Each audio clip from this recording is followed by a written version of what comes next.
Hey everybody, we are back in the lab once again on the latest edition of A Gun on One. It is powered by the Inside the Bird Network and sponsored by my bookie. I'm Derrick Gunn. Hey, in case you have been under a rock or something, the best team in the National Football League resides right here in Philadelphia with a 10-1 record, and yet they still can't get the respect they deserve on a national platform.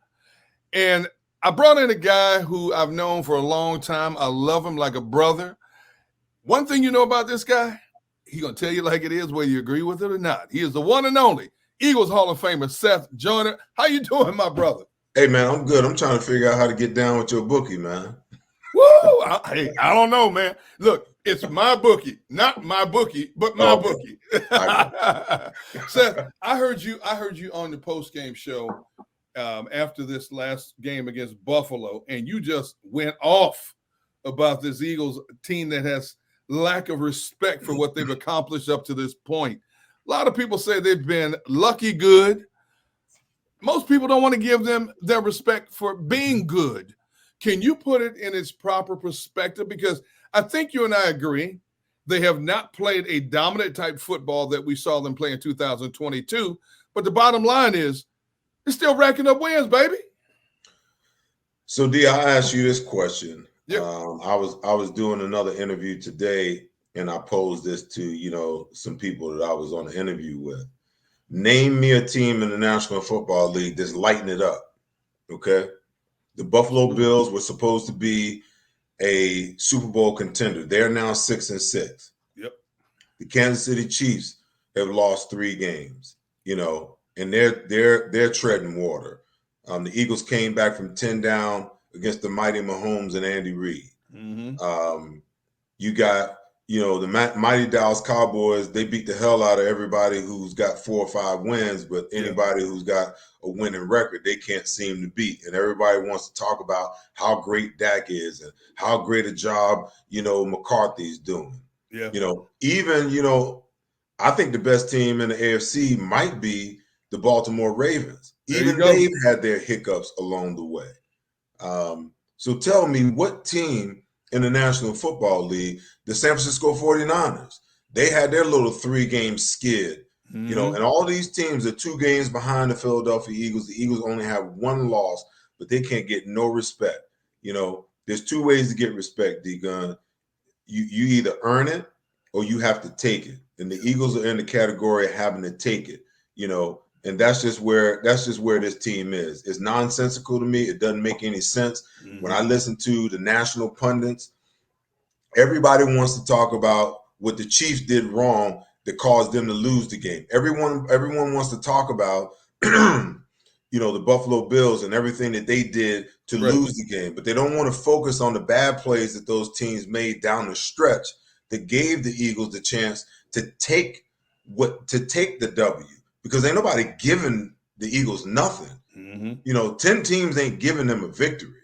They're going out and taking it. And it might not look pretty in the beginning. It might not look good in the 3rd or the 4th quarter. But when it comes crunch time, when the rubber meets the road and it's winning time, that team knows how to do that. Yes, sir. I like how you phrased it, my man. All right, let's break down this Eagles team in a number of areas. And I'm going to start with the D-line. And I want to get your perspective on this year's D-line compared to that record-setting D-line of 2022. I actually like this line better. Whoa, the only difference that this defensive line has is youth.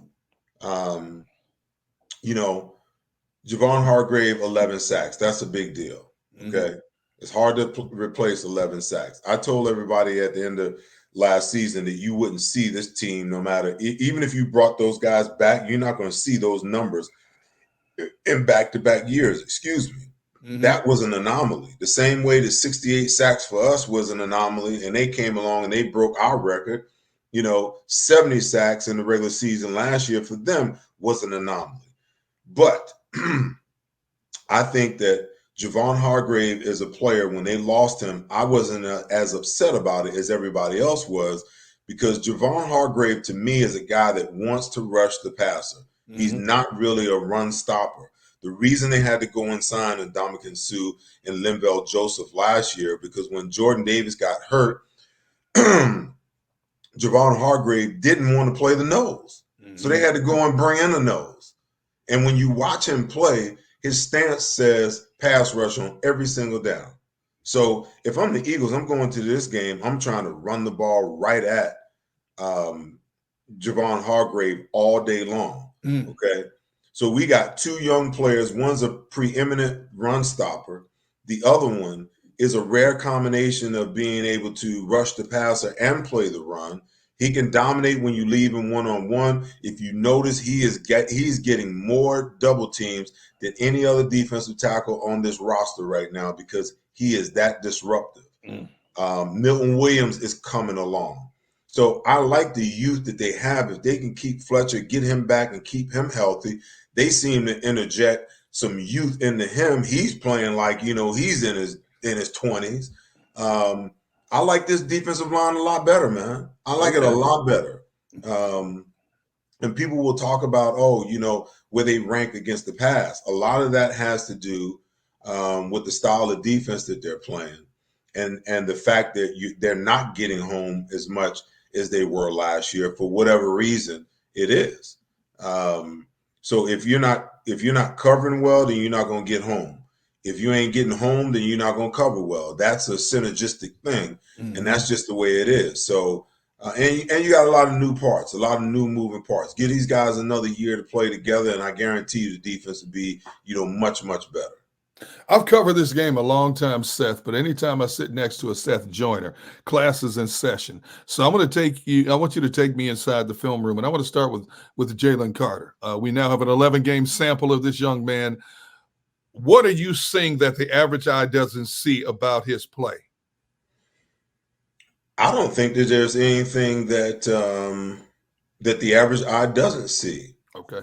When he is able to decipher blocks and blocking schemes extremely quick. That is rare for a young guy. Most guys just want to go straight ahead. They're unaware of block downs and pulls and everything.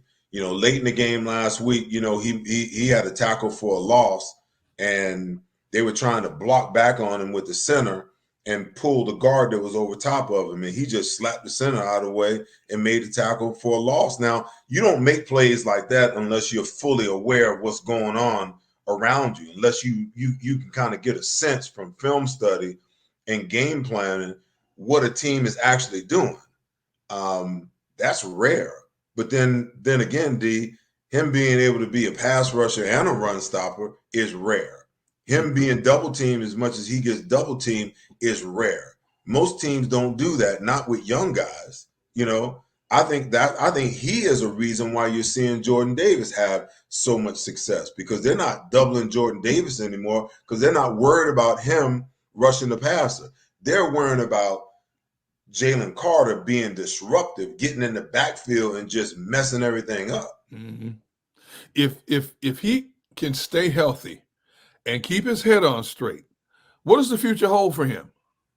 Well, I'm gonna be honest with you. I'm not in that camp of people that believes that it's a head on straight thing with him. I just believe that he made a bad judgment call. Someone lost their life, and now everybody wants to put this tag on him that he's a bad kid. Right. I'm not buying that. There's not a history of it for me to buy that, so I don't want to hang that tag on him. I think if he can stay healthy, if he can get, is it possible that he could be in better shape than he is right now? That he could get his pro body, that he could get even stronger and dominant and quicker and faster. He could be, in the top 2 defensive tackles in the National Football League going into his second year in the league. And if he can stay healthy and stay motivated, even after he gets his first big contract, the sky's the limit for this kid. You're talking first ballot Hall of Famer. Woo. If he can do that. I think he has that kind of talent, D-Gun. Wow. Because, most defensive tackles, what is it that makes Aaron Donald so disruptive and so different than every other defensive tackle? He can play the run. He's dominant. He's a dominant pass rusher, and you have to account for him every single down. Mm-hmm. Are those not traits that Jaylen Carter possesses? Absolutely. Okay. So, he might not have the motor and he might not have the speed that Donald has, but as time goes on, he can morph his body and he can elevate his game to get to that point. And if he's driven by success to the level that he wants to be the best, then the sky's the limit for this kid. Then yes, the Pro Football Hall of Fame, when it's all said and done, is not out of the question for this kid. Is Aaron Donald the defensive tackle that he reminds you of, or is there another D tackle, whether it's present or past, that he reminds you of? I think he reminds me of Jerome more than anybody else. That's a lofty accolade right there. It is, but you know something, man? Aaron is a rare animal. Yeah. Because if Aaron is 285, 280, that's a lot. Mm-hmm. He is almost like a small defensive end playing defensive tackle. And whether you block him with two guys or one guy, or, he has the ability to still be disruptive, giving up 40, 50 pounds sometimes. When I look at Jaylen Carter, he reminds me of Jerome. His quickness, his ability to jump gaps, his the violent nature that he plays with his hands. I just see him sometimes just slapping centers and guards. These guys are wearing 315 to 330. He's slapping them around like little kids, man. So, and Jerome used to do that. Jerome was only 6'2", but his lower body was so powerful that he could get up under you and just lift the guy up and just take him for a ride. And when I look at Jaylen Carter, he possesses a lot of that. But I think he's a lot stronger in his upper body. That doesn't mean that he's not as strong in his lower body, but he's stronger in his upper body than Jerome was. Well, let's talk about his D-line mate when it comes to Jordan Davis. Last season, he played 20% of the snaps. Of course, he missed significant time because of injuries. This season, he's playing 44% of the snaps. Have you seen a drastic improvement in him or just a gradual improvement?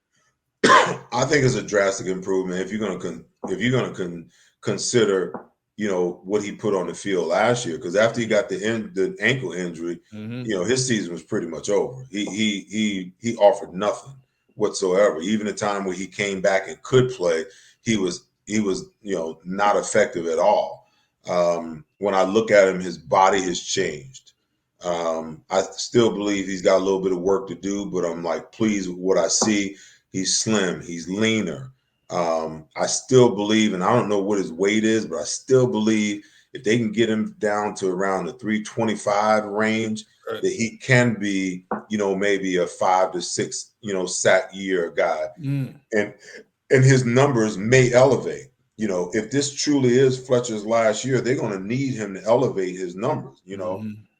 He's going to have to play more because he's going to be the starter. Jaylen Carter is going to turn into the preeminent 3 technique, and he's going to be, the 1-2 technique, depending on whether they're playing in a 5 or a 4-man front. Right.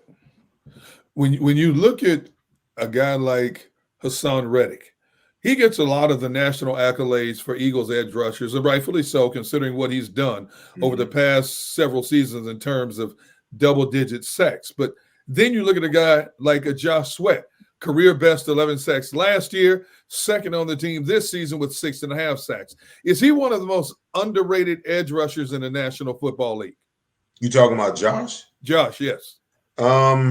Yes. He has continuously gotten better and better over the last couple of years. I don't think his numbers will ever be the type of numbers that will elevate him into the upper echelon, of defensive ends. But I do believe that he is, he's got to be in the top 5 or 6 defensive ends in the National Football League, in my opinion. And, a lot of his success is going to depend, on how healthy he can keep his knee, because sometimes, he looks to me like he's just dragging that thing along and he's just He's just gutting it out. I mean, if that knee was as healthy as the other one, he'd be hell on wheels, man. Mm. A few years ago, you just mentioned Fletcher Cox. A few years ago, it looked like he was on the decline, on his way out of the league. This year, I think you would agree with me that he's played at a pretty consistent high level. At the age of 32, I might add as well. You mentioned that maybe the youth has rejuvenated him, but it's got to be something more than just the youth. Why do you think his play has been so much better this year, consistently compared to the last couple of years? Well, listen, he's on a 1-year deal. That's the first Yeah. thing. Okay. So if he has designs on playing beyond this year, he better put some good tape out there. So whether it's the Eagles making a decision to bring him back or him having to find a home somewhere else, at least he's showing people that he can still get it done. I think the other thing too is, Jaylen Carter at Yeah. the beginning of the season and the way he played through preseason, all the talk and all the hype was about Jaylen Carter, Jaylen Carter, Jaylen Carter, Jaylen Carter, and I'm like, I don't think that it's a jealousy thing, Right. but how can you play the same position as this guy and that's all you hear, and it not affect your ego and your pride on the inside? Mm. That okay, y'all gonna talk about me a little bit too. Y'all ain't gonna just be talking about this young buck. And I think that kind of filtered down across the defensive line to everybody, and it motivated everybody. And I'm telling you something right now, man. The Eagles need to start having a conversation with Brandon Graham about coming back next year. Really? Yes. And you know where I would play him? Where? I'd move him to tackle. Brandon Graham at 265? I would move him to tackle, D Gun, A because 36-year-old Brandon Graham? did you Really? see the sack he had? Yes. Okay, so I tell you what, the sack he had in the Super Bowl was from the tackle position. Yeah. The sack fumbles from the tackle position. When he got a sack on Mahomes last week, it's from the tackle position. Okay. When he got a sack on Josh Allen, crucial late in the game last week, it's from the tackle position. Okay, Brandon can play the tackle position. You know him. You seen him. Yeah. Yeah. You put your arms around him. He is one solid dude, man. You're right. You're right about that. And he's quick. So you put him down there, and you don't have to play him there all season. Maybe he can be a defensive tackle pass rush specialist. And so in obvious passing downs, you drop him down inside on the guard in a 3 technique when Fletcher is gone. If they decide to move on from Fletcher. But Brandon Graham got at least a good 2 more years in him, D Gun. If they can keep his numbers down around 40-45% and play him at defensive tackle, more than they're playing him at defensive end. Yeah, he got plenty of left, and he's an asset, not only from a leadership standpoint, but he's an asset at that position because he gives them that added pass rusher. I talked about it earlier in the year about, when I thought that Nolan Smith would come along. I talked about their 5-man NASCAR package. You got Nolan Smith on one side. You got Hassan Reddick on the other side. You got Brandon Graham kicked down in 1-3. You got Fletcher Cox kicked down in another 3. And you got Jaylen Carter lined up in the nose. Who's going to stop that pass rush, man? Not many. Not many. What about the guy who pulls the strings on this defense, Sean Desai? Have you been impressed with him? Not impressed? How would you categorize him? I'm impressed, but I get the sense that Sean's hands are tied because I think he wants to be a lot more aggressive than he's allowed to be. Really? Yeah. Because there have been some games this year, man, where I've been blown away by the level of aggression and the level of creativity and some of the things that he did. I can remember a couple of weeks ago, I highlighted and diagrammed a formation because the Eagles really have a hard time stopping the run in their 4-man front. And it's not because of the defensive linemen. It's because the linebackers really aren't trained properly on where they should fit and how they need to come downhill when both tackles are double team. You got to come down and take those guys off. So when they're having trouble stopping the run, they go to a 5-man front, which invariably makes them weaker on the back end. Well, what Sean Desai did was, and most of the time when they go to their 5-man line, they only play one linebacker. And sometimes, the safety will drop down in the box later, which gives them a true 7-man front. What Sean Desai did was he kicked Josh Sweat down in the 4-eye, and he walked Cunningham out on the tight end and got to his 5-man line from a 4-2 look. And the defensive, the tackle was having all kind of hell with Josh, because Josh was lined up inside of him and Josh was going inside and outside, and the tackle was just, he didn't know what the hell to do. So to me, that's great creativity to be able to get to a front that you need to without having to show the personnel coming off the sideline. Because when you do that, it's like, Fletcher's in the game, Jaylen Carter's in the game, Milton Williams is in the game. Oh, they're in that 5-man front. So you kind of give it away right there. But if you're able to morph from your 4-2 to your 5-1, my goodness, that's next level stuff, man. Hey, when you talk about Desai's pass defensive coverage, this man plays a little bit of everything. Cover 1 zone, cover 1 man, cover 2 zone, 2-man quarters. A lot of time he's playing them all in one game. What do you think about that approach? Well, you need that. You need that because, the quarterbacks today, they're so smart in how they pre-snap read your defense. Yeah. Even some of them are masterful at, understanding your disguises. Sometimes, just by where the safeties line up, if you're in too high, most of the time you're going to be 10 to 12 yards deep, and both safeties are going to be lined up at the same level. When all of a sudden you get one safety lined up at 12 and another one lined up at 9 or 10, now you start tipping your hand a little bit that you're going to rotate to single high safety.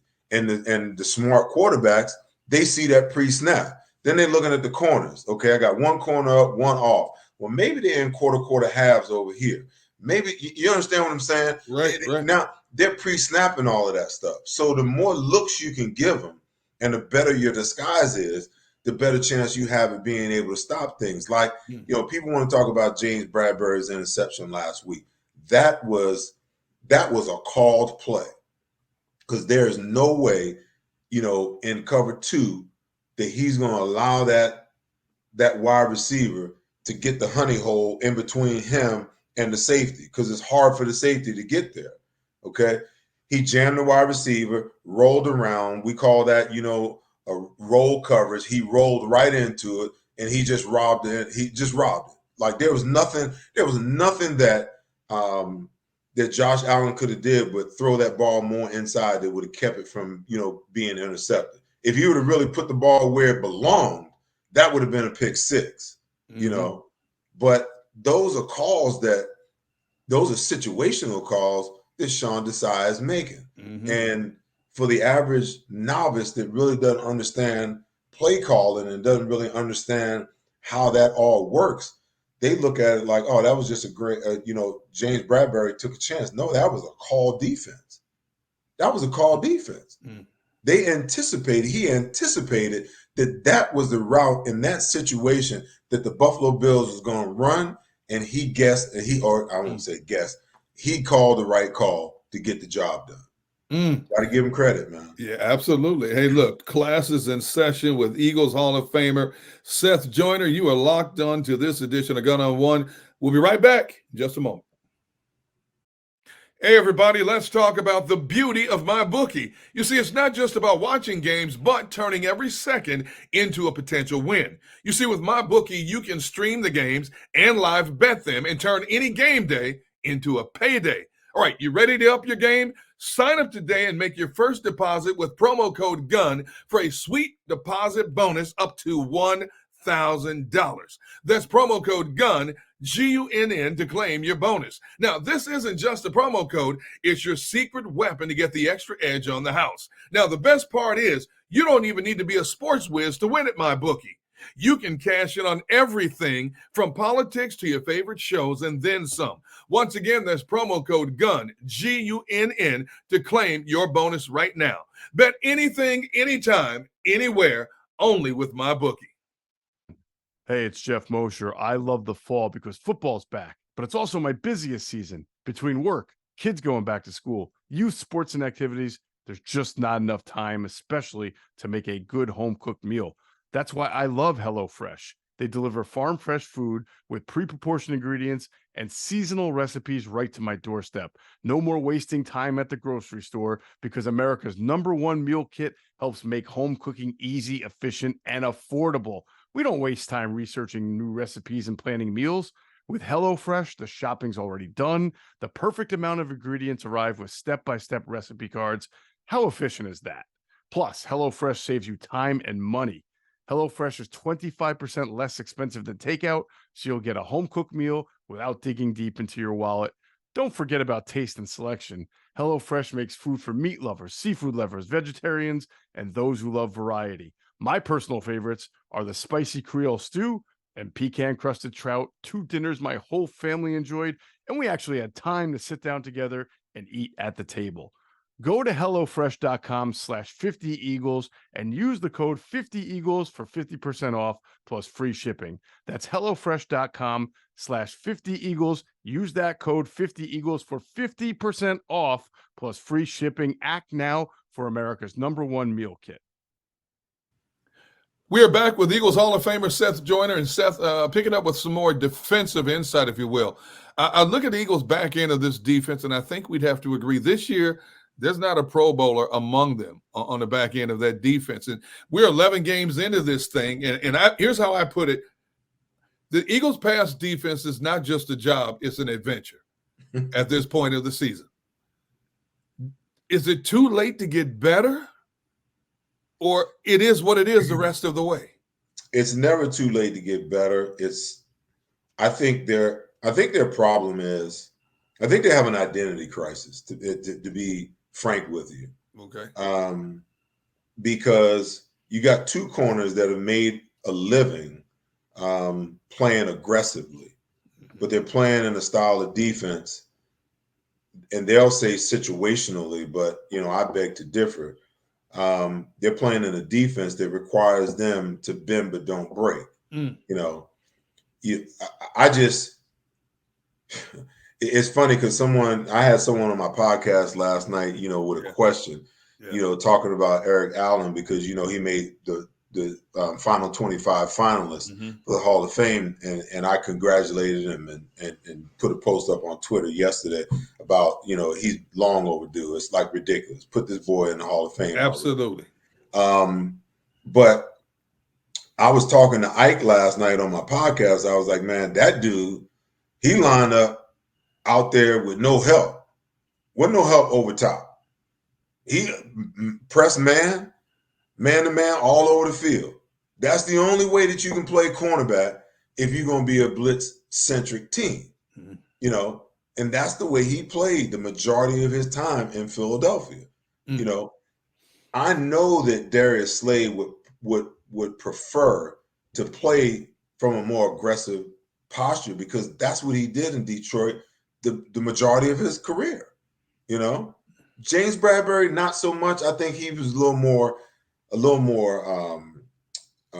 zone centric, playing for the Giants all of those years. But he was more aggressive last year, But I get the sense that,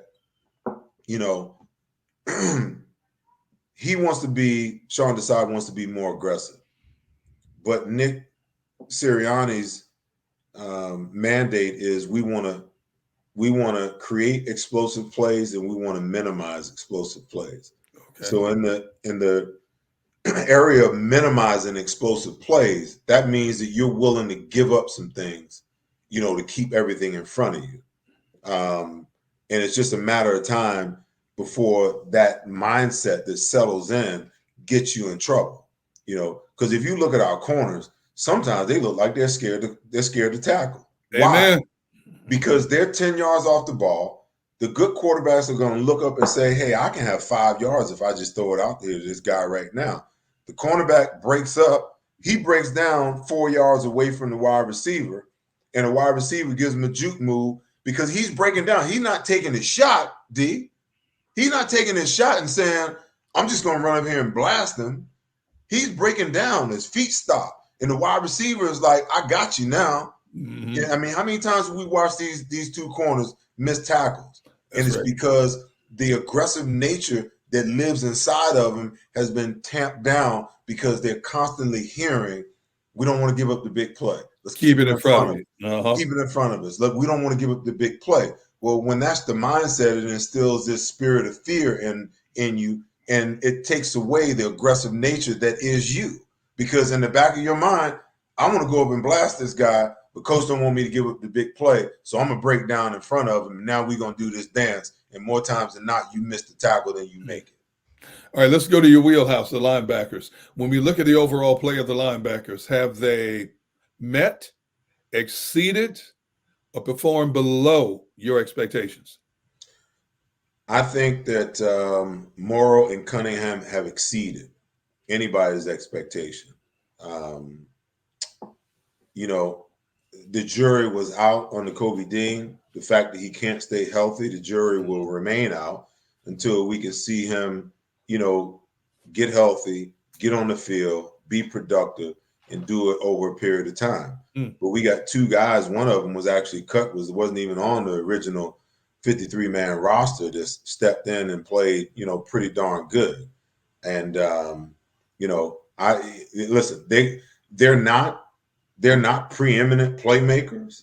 Right. So you kind of get what you paid for because they don't want to, they devalue that position to such a degree that you don't have top flight linebackers. Mm-hmm. You got second tier linebackers. And when you have second tier linebackers and you only want to pay them second tier money, then you can't be upset about the product that you put on the field. They're going to give you, what you're paying them for, or they're going to play to the level that they possess, and it's the same exact thing. Now everybody's up in arms. Oh, we got to go sign, Shaq. We got to sign him. We got to sign him. Well, teams don't let good players go, especially when you owe them $6 million guaranteed and you got to pay. Yes. Okay? So to me, there's something more afoot here than just, them just letting him go. And then he doesn't go down to Dallas, and Dallas know that the Eagles need him and want him. Dallas ain't letting him out of that building without an offer that he can't refuse. They got more cap space than we have. Yeah. Okay. So there's something more to this than just, with Indy letting him go. I think that, it's either a production thing because through 10 games, I think he played 10 games. He played 70% of the plays. He got 65 total tackles on the year. Okay. No other, no picks, no caused fumbles, no recovered fumbles. Okay. So it's either a production thing from their standpoint, or they feel that the injuries that he's incurred over time, has minimized his effectiveness, or he's got a debilitating injury that they don't want to talk about and that the Cowboys don't want to talk about. So the Eagles got to be really careful with what they do here.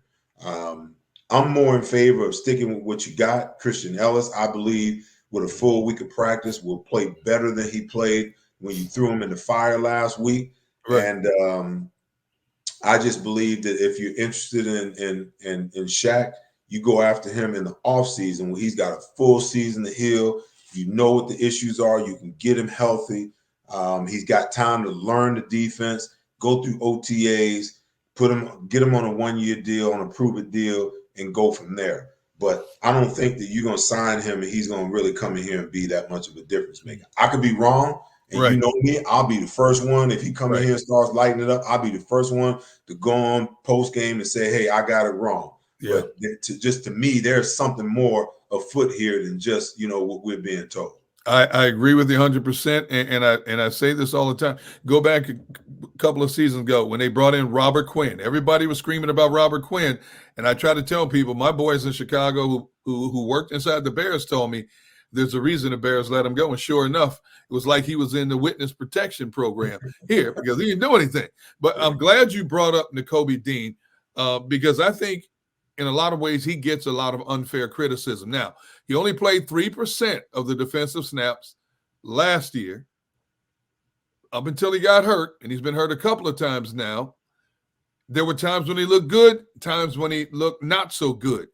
The general consensus is he's too light in the backside to play at that position. What does former linebacker Seth Joyner think?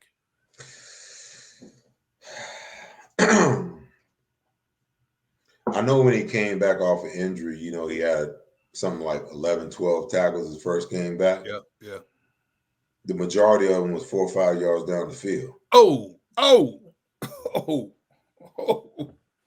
So, you know, those who said, you know, he's looked impressive at times, I would ask you to pull the film out and show me where it is. Now, when they play in that 5-man front, it's easy for him because he's got one gap responsibility, and then he can run to the ball and he can make tackles. But in the 4-man front, he's a liability, man, in the run game because he's too small. He's too small. You know, now I hope and pray that I'm wrong, that he comes back next year and he sets it on fire and he's healthy and he proves to be, you know, what everybody, you know, has, you know, desired for him to be since he was drafted. But I'm gonna tell you the truth, man. When he got hurt and those other two guys started playing and he came back, I asked people the question on my TV show, on my podcast, on the pregame show, postgame show with you. You know, when Nakobe Dean comes back, do you just put him back in there the way these guys are playing? Do you upset the chemistry the way these guys are playing? Do you mess with these guys' confidence the way they're playing? Or do you just figure out a way to kind of, you know, give him some playing time and ease him back in? The Eagles threw him right back in there. And, you know, my issue with that is now he's hurt again. And psychologically, how does that affect Nicholas Morrow and Zach Cunningham? Knowing that at any moment he could come back and they're just going to snatch me out and throw him back in, you know, and I get it. A lot of organizations operate on the premise that, you know, a guy should never lose his job because of injury. But production is what's at stake here. And if you want to talk about the tenets of the National Football League is meritocracy. If you want to talk about meritocracy, then those two guys have been playing merit the lion's share of the playing time based upon their production and how they played this year, period. Hey, Nick Sirianni, been here 2+ seasons, is on a historical pace in terms of wins and losses for a head coach in that amount of time. His team's also on a historical pace in terms of road wins for a coach who's been in the league as a head coach only 2+ seasons. Is it Nick Sirianni's coaching that has done this, or is it Howie Roseman's ability to assemble a talented, deep roster that's more in line with what this team has been able to do under Sirianni's tenure? I think it's a combination of three things, D-Gun. Okay. It's not like, you know, when Nick Sirianni came here, he inherited a bum team. Right. You know, he had a pretty damn good offensive line. Yeah. He had a pretty damn good defensive line. You know, we needed a defensive end. They went and got that in Hassan Reddick. You know, he inherited Darius Slay was here. Yeah. Okay. So he inherited some players. Dallas Goedert was here. You know, so it's not like, you know, the cupboard was bare when he got here. He had something to work with. Now, Howie has worked magic. Right. And Nick has gotten these guys, the most important thing, he's gotten these guys to believe and buy into what it is that he's selling. Now, that's a major overhaul within itself because, you know, obviously, you know, the first year, goodness, you know, they're headed into the valley of despair. And all of a sudden, you know, they right the ship and go and wind up going 9-7 and make the playoff in his first year. Yep. Okay. Nobody's seen that coming. And then he comes back the second year, and in my opinion, a year ahead of schedule, he takes the team to the darn Super Bowl and comes within 3 points of winning it. Yep. So when you talk about what he's been able to achieve, the Philadelphia Eagles is a destination landing spot for a lot of talented players if the money is there, because Nick Sirianni has put together something that the players believe in. They buy into it. He's a player's coach. They talk about taking care of their players, and not only it's not just lip service, they do. They're not rushing Dallas Goedert back. They're not rushing. They did the right thing with Lane Johnson last week, because Lane wanted to play last week. Okay? Oh, yes. The worst thing they could have did with them field conditions was allow him to play. Nick Sirianni's talked about taking care of his players, taking care of their health first, and he's doing that. As long as he keeps doing what he's doing, and Howie Roseman keeps fleecing teams out of draft picks and players and manipulating the cap and getting done what he needs to get done, they're going to keep winning, man. They're going to keep having success. Their window, they probably got a good 3-year window left with this thing, Hey, Sirianni is viewed by some as a hothead. You agree with that? No, I think he's figured out D-Gun. Most people who coach and play in Philadelphia don't get it. I think last year he didn't get it when people were talking about Jonathan Gannon. Yeah. And, what a crappy job Jonathan Gannon was doing. And he came to Jonathan Gannon's defense. Philadelphia is a different type of place. When you push against the fans and you push against the media, you're fighting a battle that you can't win. And I don't care who you are, what sport you play.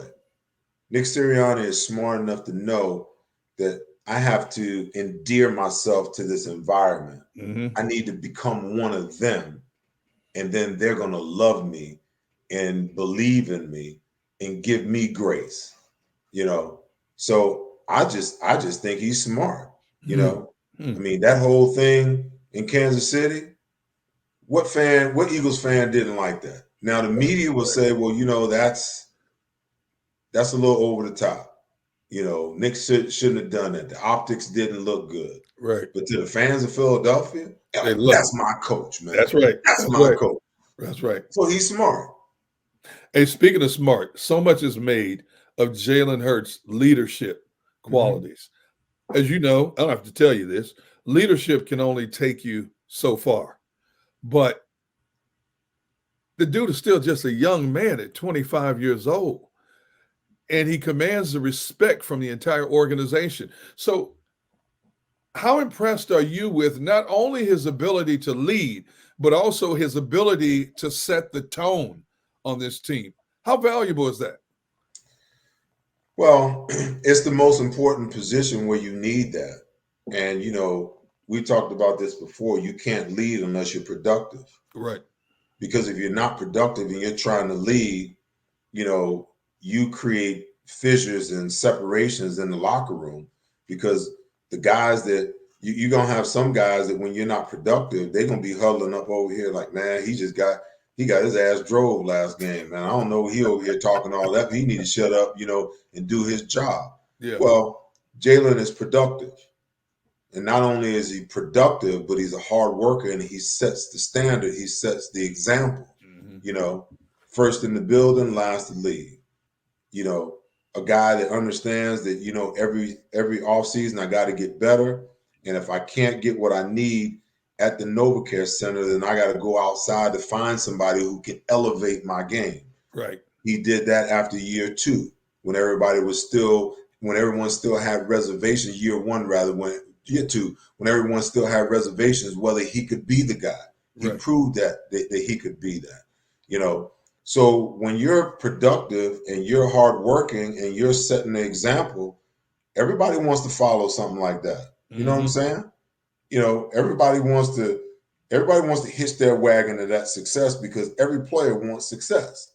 And it's important for your quarterback, because he's the unmitigated leader of the team. You know, beyond the head coach, there's no guy on that team that has more power and more say-so than him. Mm-hmm. You know, he sometimes, you know, is the voice of reason when it comes to dealing with Nick Sirianni. Yeah. You know, you can see him on the sideline. Hey, coach, you know, settle down, calm down. You know what I'm saying? Yeah. So he's an old soul. He's wise beyond his years. I think that, you know, he's learned a lot from his father. He's learned a lot from Nick Saban. He's learned a lot, you know, from Lincoln Riley. He's learned a lot from the ups and downs of the experiences that he's gone through, you know, in his short life. And he knows how to take those things and apply them to his life in a way where they're not only beneficial to him, but they can be beneficial to the other guys that's looking to him for leadership. Hey, man, that rumble in the jungle is coming up. 49ers, Eagles. Let me correct that. The 40 whiners and the Eagles. The whiners have been yapping all off season about how they're better team if they had their quarterback, so on and so forth. Now you got Debo Samuels calling, you know, Bradbury trash. Shouldn't Kyle Shanahan, as the coach, put the kibosh on these dudes? Say, hey, man, shut up. Play the game. Let the game speak for itself. He doesn't seem like that kind of coach. You know, he seems like the type of coach to me that's like, you know, if you're gonna write a check, you better make sure your ass can cash it. Yeah, man. You know, and he just lets those guys go. But you know what, D-Gun? You know, they say that karma's a bitch. That's right. You know, how many guys we seen come into Lincoln Financial Field with a lead and start doing this stuff right here and wind up leaving with their head hung like this? Okay. How many guys? Okay. So, you know, sometimes the best thing you can do is, you know, be humble, sit down and be quiet and just go out and play and let the chips fall where they may so you don't have to eat crow, you know. But if that's the way that they want to play it, let them play it that way. Are you more concerned about the 49ers offense or the defense? Well, I've seen some things offensively with the Eagles this week that I think can be a massive benefit to them. They went some 10 personnel, just one back, no tight end, 4 wides, and they went empty a lot. The San Francisco 49ers D like to play a lot of zone. Right. And their linebackers are fast. You know, when they go 2 by 2, they're in their sweet spot because that allows them to balance up their zone. When you get them 3 by 1, and then you send that back out and you go 4 by 1, now you flood that zone. So if the Eagles can be patient, they can get 4 or 5 yards in the passing game to DeAndre Swift in the flat in that flooded zone side. They can get that as often as they want to, but they got to be patient. They got to be patient and take what they give them instead of trying to force the ball down the field. This is another one of them games, D, where I believe that if there's more than 8 possessions per team in this game, the Eagles are going to have problems. You know, They got to run the football, they got to convert third downs, and they got to win the time of possession. On the offensive side for the 49ers, what worries me about them, and it popped in my head the other night. I was laying in the bed thinking about this game, and I started looking at some film on the 49ers, and I see all this shifting and all this motion and all these formations. And I'm like, it made me think, you know, when we used to play the old Redskins back in the day, they used to do the same thing. So Gary Clark could fit where Ricky Jackson fit. Ricky Jackson could fit where Art Monk fit. And they were always shifting and moving with motion and whatnot because they knew that we ran automatic fronts and coverages. That means that, you know, for every formation, we have an automatic front and an automatic coverage, or our BTF, blitz the formation. We have an automatic blitz for every formation. So if they line up in one formation and they shift, it changes. You got to check. When they motion, the formation changes again. You got to check again. Right. You can be in 3 and 4 defenses before They even snapped the ball one time. So what they're trying to do is they're trying to create confusion, and they have, just like that old Redskin team, they've got interchangeable parts. You can take Christian McCaffrey and put him in the slot, put Debo in the backfield. You can put Debo in the slot, put Christian McCaffrey back in the backfield. You can take Juszczyk and line him up at tight end and move Kittles in the backfield or split him out. So you got these interchangeable parts, and they always moving around trying to fool your eyes and trick your eyes. But the thing I learned about the Redskins, D, it took me 4 years to figure it out. They only got 4 formations and 6 plays. When you have those interchangeable parts, it looks different because you got different people in different places. Right. But when you really break it down and you look at it, if they 2x2, no matter who the third guy is, they still 2x2.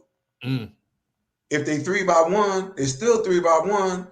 Even if you take Kittles and put him over here by himself and you got the 2 wide receivers and the running back over here, they still 3x1. Yeah. So, and when they start moving people, now they're trying to get you, they're trying to mess with your eye discipline. They're trying to get you to be looking where you're not supposed to be looking. The good thing for the Eagles is they played against Mike McDaniels and the Miami Dolphins, who comes from that system, and they had a plan for that offense, okay? They weren't paying attention to all that movement, all that shifting and whatnot. They just lined up and played, So if they can bring that same game plan to the table and they can realize that all of that stuff ain't nothing but window dressing. Now, I will give the 49ers this. They are the one team that I've seen in a long time. They may be the only team I've seen in a long time that can play smash mouth and play finesse. Most teams are just one or the other. Right. Okay. The Miami Dolphins, because they didn't have that arcane kid when they came in here and they were missing some offensive linemen, you didn't see the physical side of that football team. You just saw the finesse. And in my opinion, that's why the Eagles took them apart. Okay. But with this 49ers team, they can get that run rolling, man. And if Christian McCaffrey is ripping off 5-6 yards, a play, and they don't have no answer for it, and then all of a sudden they stick Debo in the backfield and start running some plays with him at running back, he get going, and then here he come with the jet sweep, and defensive end got his eyes at the tackle, and he don't see him coming, and here he go. If they get all that kind of nonsense going, you got problems, But if they can understand how this offense tries to attack you, and everything revolves, in my opinion, around Christian McCaffrey. If they get the run game going, Brock Purdy's a handful, because when they got the run game going now, the bootlegs, the misdirections, and the play action pass comes to life, and he throws the ball on rhythm and on time and with accuracy just as good as any quarterback in the league right now. But when you take away the running game, that takes away those 3 elements: the misdirection, the bootlegs, and the play action pass. You nullify the running game, it nullifies the elements of really who they want to be and what they want to do. And in that 3-game skid, that's exactly what happened to them. And on that note, class is officially over. For my colleague, my brother, more importantly, my friend, Eagles Hall of Famer Seth Joyner, thank you for chopping up with me on this edition of Gun on One, man. My man, it's always a pleasure. You know that. I know, brother. All right, that's going to wrap up this edition of Gun on One for legendary Eagles Hall of Famer Seth Joyner. I'm Derrick Gunn. We thank you for tuning in. We'll see you next time. Of course, Gun on One is brought to you by the Inside the Birds Network and sponsored by my bookie. Not my bookie, Seth, but my bookie. So until next time, so long, everybody.